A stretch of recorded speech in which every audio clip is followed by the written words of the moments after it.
Nyaman aja malam-malam gini chilling. Lantas aku nampak ni cover konkrit gini. Ini udah pasti diguna pakai untuk earthing tapi sekitarnya kedalamannya sekitar drainage gini. Jadi kawasan ini memang banyak mosquito kerana ada punca water gitu kan.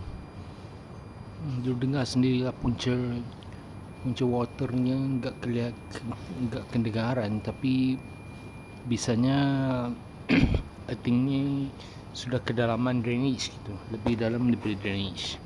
Artinya sekiranya berlaku lightning pada high rise building, konfirmasi dia earthing di sini.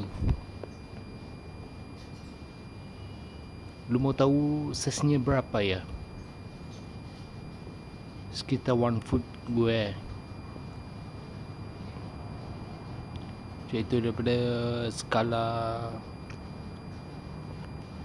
paksi Y 1 foot gue, paksi X sekitar 1 foot gue.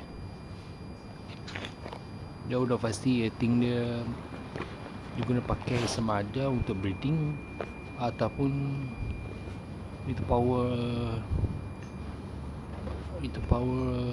supply di sini.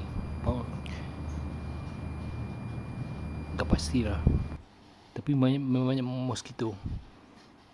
Tujuannya untuk earthingnya sekiranya berlaku lightning di high rise building ataupun di power supply, kuasa supply itu switch room. Jika berlaku shortage, earthingnya di situ. Berapa dalamnya seperti drainage longkang ni yang banyak mosquito. Sudah konfirmasi jika berlaku shortage itu mosquito tu confirm kematian gitu. Terima kasih.